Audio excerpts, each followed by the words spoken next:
Olá, eu sou o professor André Zuber e estou de volta aqui no curso de Termodinâmica 2 do canal UTermo para tratar com você hoje a aula de número 18, o equilíbrio líquido-vapor, parte 4. Nesta aula, nós vamos falar um pouco sobre azeotropia, que é uma condição que não permite a purificação de determinadas misturas até a condição próxima de 100%.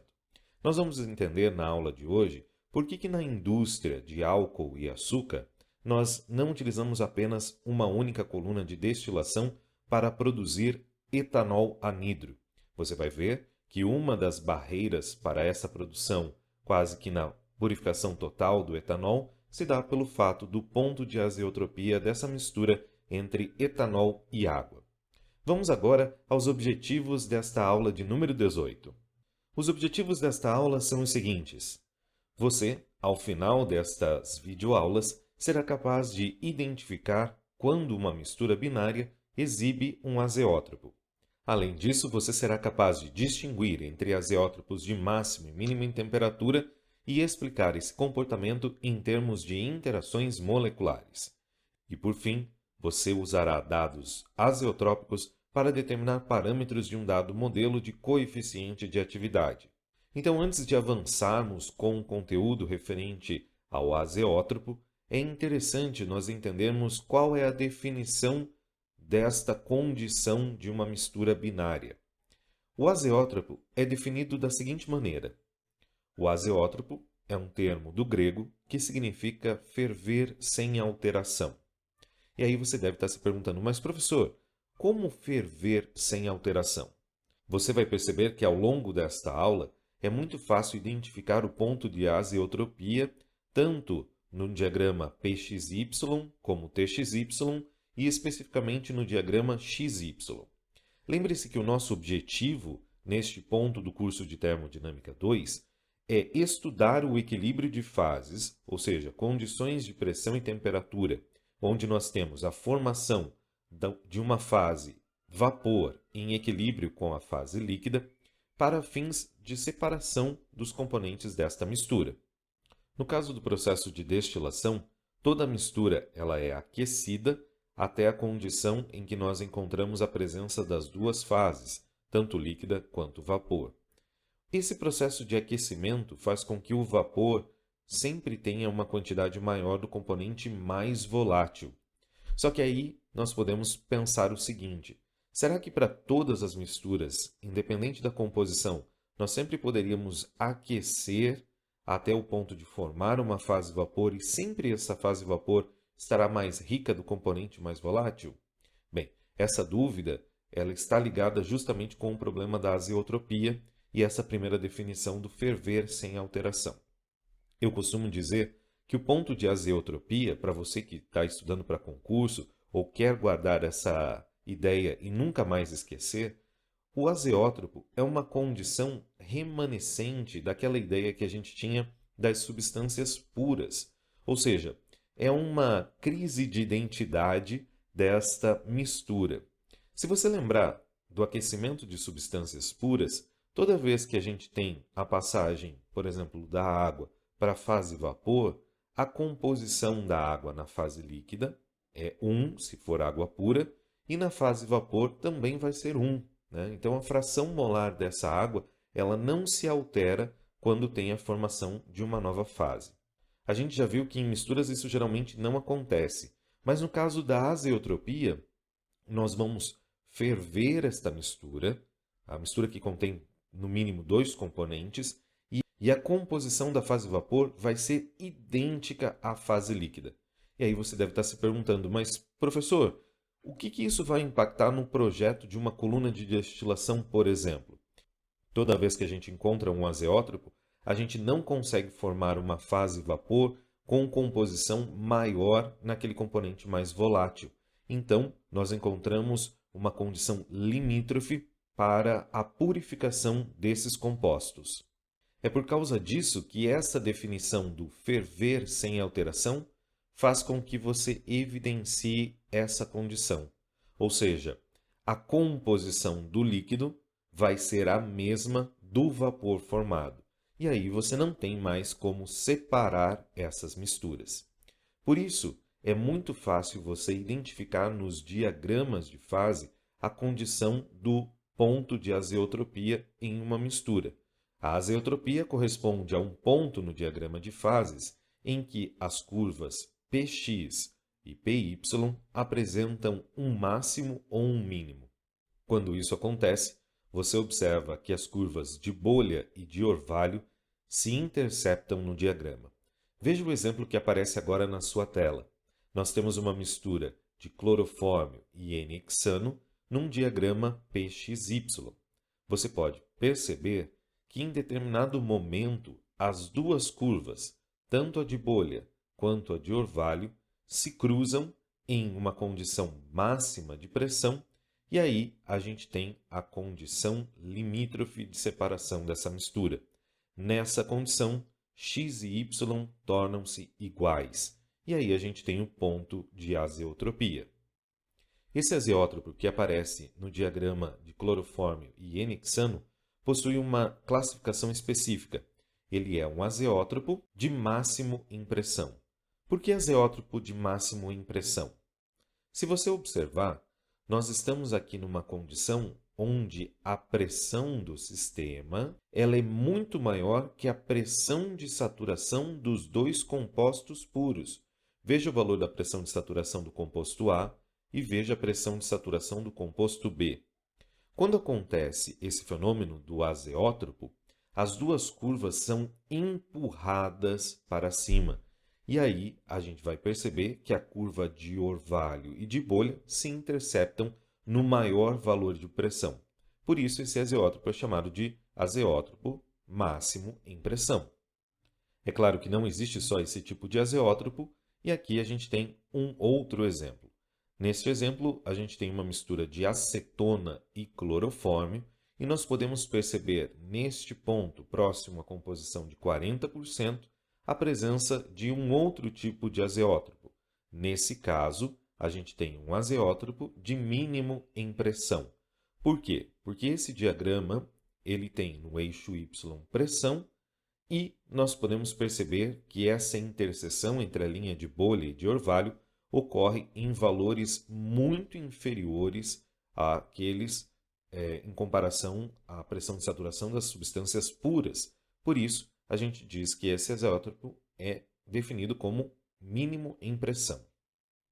De maneira semelhante, nós também podemos observar a formação de azeótropos em diagramas do tipo temperatura versus composição. Nesse caso, nós estamos observando aí a mistura inicial, que é clorofórmio e N-hexano, e o ponto de azeotropia ocorrendo aqui próximo da composição de 80% de clorofórmio nessa mistura. É interessante também observar que nos pontos extremos nós temos a temperatura de ebulição dos compostos puros. Perceba que no caso de um azeótropo, essa mistura ferverá ou entrará em ebulição em uma temperatura inferior àquela dos compostos puros. Por esta razão, este azeótropo é conhecido como azeótropo de mínimo em temperatura. Por fim, na mistura de acetona e clorofórmio, o efeito observado já é o contrário. Observe que nós temos também um diagrama de temperatura versus composição, e aqui nós temos um máximo, ou seja, a temperatura do azeótropo ela se encontra maior que a temperatura de saturação dos compostos puros.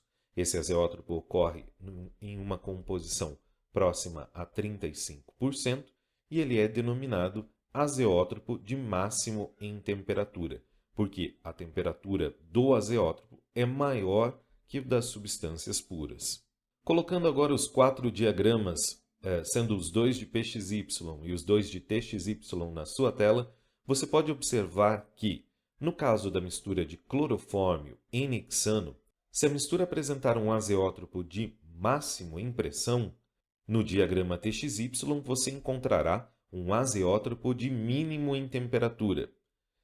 Essa condição também é observada na mistura acetona-clorofórmio, que exibia um azeótropo de mínimo em pressão e, por conseguinte, um azeótropo de máximo em temperatura. A presença do azeótropo, como nesses casos, está totalmente relacionado com o fato que nós vimos no final da aula de número 17. Quando nós passamos a tratar a solução líquida do equilíbrio líquido-vapor como uma solução não ideal, nós passamos a considerar diferentes tipos de interações entre as espécies que compõem aquela mistura.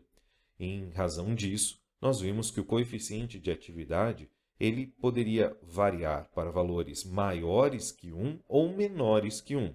A presença desses diferentes valores de gama faz com que um azeótropo possa ocorrer nessas misturas. É importante você observar que, no caso de interações do tipo AA sendo mais fortes do que as interações distintas, como nesse caso aqui, a gente vai encontrar coeficientes de atividade maiores que 1. Quando a gente encontra coeficientes de atividade maiores que 1, a gente vê que esses desvios são positivos em relação à lei de Raoult.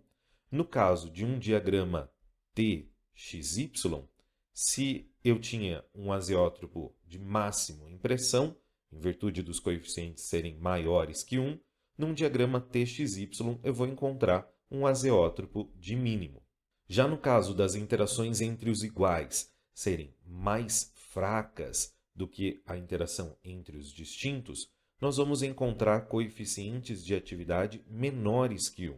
E aí, num diagrama TXY como esse, nós vamos encontrar um azeótropo de máximo em temperatura.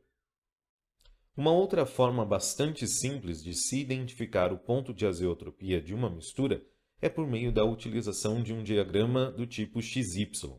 Você vê aí na sua tela a presença da mistura clorofórmio e N-hexano e você pode perceber que a linha de equilíbrio, que é esta linha aqui, toca a linha diagonal do diagrama XY, que é a linha que corresponde a x igual a y, neste ponto. Quando isso acontece, a gente tem a presença de um azeótropo nesta mistura, porque lembre, o azeótropo é aquele que ferve sem alterar a sua composição, ou seja, x torna-se igual a y exatamente neste ponto. Bem, se você observar, nessa região, nós temos ainda a possibilidade de separar essa mistura. Como nós falamos na aula passada, em relação aos degraus de cada um dos estágios de uma coluna de destilação, nós poderíamos partir de uma composição baixa de clorofórmio e concentrando por meio de aquecimentos e resfriamentos sucessivos essa mistura, até nós chegarmos à condição da azeotropia. Contudo, nesse diagrama, nós também percebemos que, se nós fizéssemos os degraus referentes a cada um dos estágios da coluna de destilação, nós encontraríamos o seguinte formato. Se você observar aqui, nós teríamos vários estágios sendo utilizados para a separação dessa mistura, e quanto mais próximo nós chegássemos do ponto de azeotropia, mesmo que nós dessemos um zoom muito específico nesta região, nós iríamos encontrar infinitos pratos teóricos para essa coluna de destilação. Esse é um dos motivos pelos quais nós não conseguimos quebrar o azeótropo somente aumentando o número de pratos da coluna de destilação. Então, nós vamos precisar fazer uma operação adicional para a quebra do azeótropo. Por isso, é importante que fique bastante claro para você nesta aula.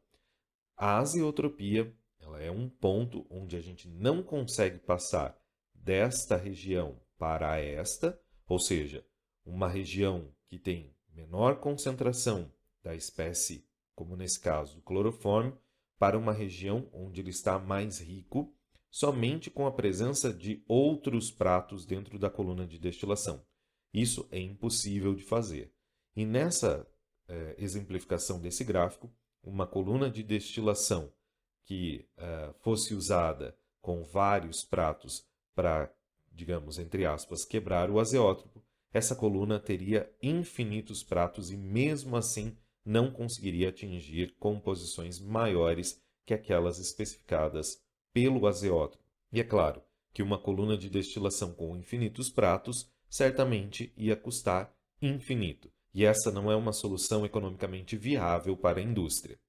No outro caso da mistura de acetona e clorofórmio, nós também poderíamos utilizar a presença dos estágios da coluna de destilação nesta região, que é o lugar onde nós temos os valores de Y maiores que os valores de X. Mesmo assim, quando nós aproximarmos nesta região do ponto de azeotropia desta mistura, nós também necessitaríamos aí de infinitos pratos para atingir a composição do azeótropo, o que não é mesmo uma solução viável para a indústria. E nos próximos vídeos nós vamos exemplificar e explicar em detalhes como é feita a quebra de um azeótropo na indústria. Vamos fechar essa primeira parte da aula de número 18 resolvendo o seguinte exercício.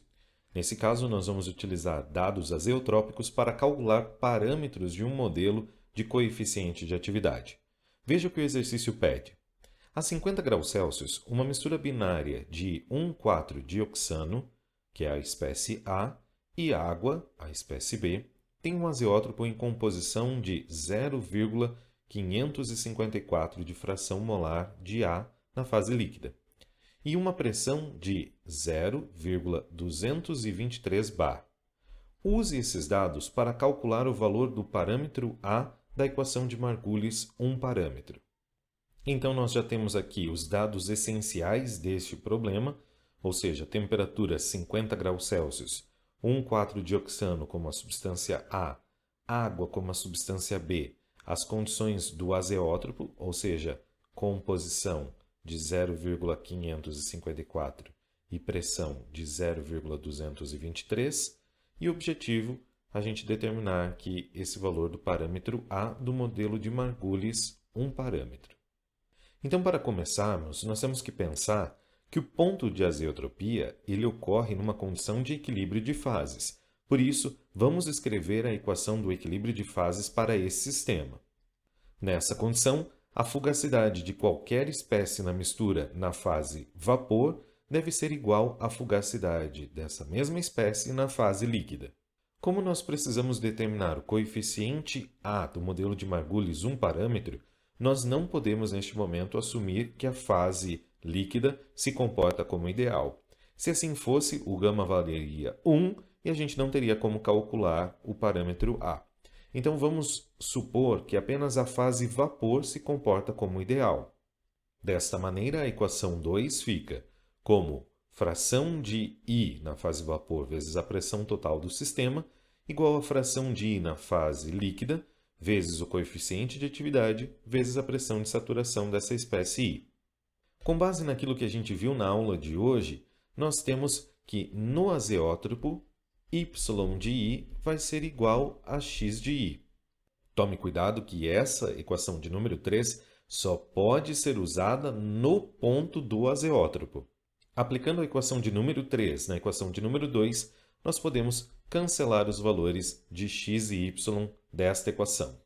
Desta maneira, conforme as restrições que nós colocamos ao critério de isofugacidade, no ponto de azeotropia desta mistura, entre água e 1,4-dioxano, nós temos que a pressão do sistema nesta condição deve ser igual à multiplicação do coeficiente de atividade da espécie I no ponto de azeotropia vezes a pressão de saturação do composto I puro.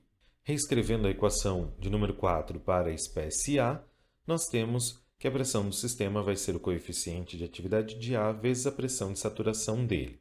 E aí nós podemos retornar à aula sobre modelos de energia de Gibbs em excesso e identificar qual era a equação para calcular o coeficiente de atividade de A com base em Margulis, um parâmetro.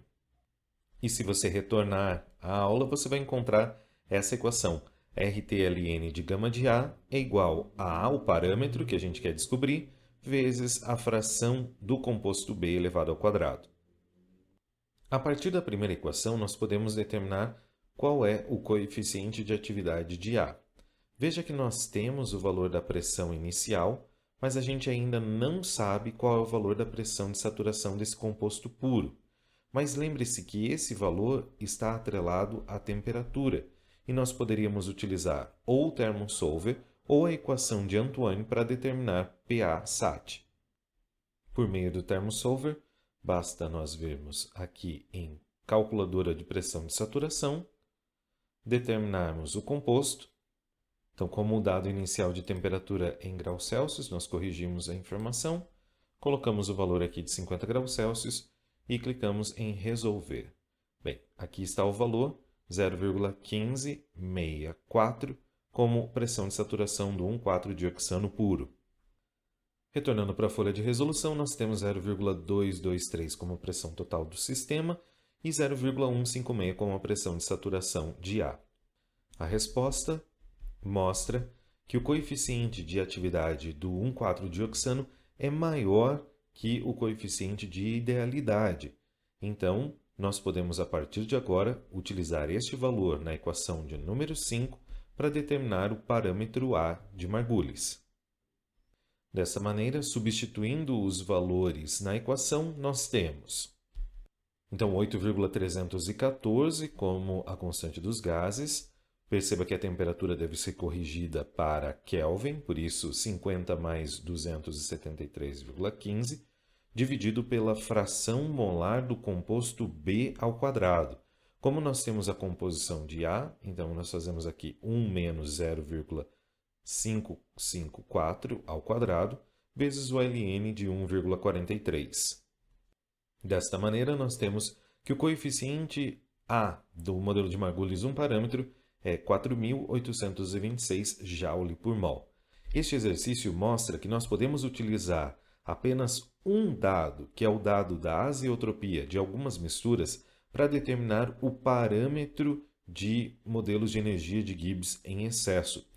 Com esse valor, nós poderíamos agora construir toda a curva do diagrama PXY para a mistura, utilizando Margulis 1 parâmetro. Além disso, é importante ressaltar que o modelo de Margulis 1 parâmetro serve para sistemas simétricos. E como a gente viu, água e 1,4-dioxano possuem interações bastante diferentes entre as espécies. Por isso, você poderia repetir este exercício tentando calcular o parâmetro para um modelo assimétrico, como Margulis 2 parâmetros ou Wilson e Van Laar. Eu espero que tenha ficado claro para você a definição de azeótropo e como identificá-lo em diagramas do tipo PXY, TXY e no diagrama XY. Espero que você tenha curtido esta aula e não perca a próxima parte, onde nós vamos desvendar os mistérios de como quebrar um azeótropo na indústria de transformação. Muito obrigado pela sua audiência, não esquece de deixar o seu like e até o próximo vídeo aqui no canal U-Thermo.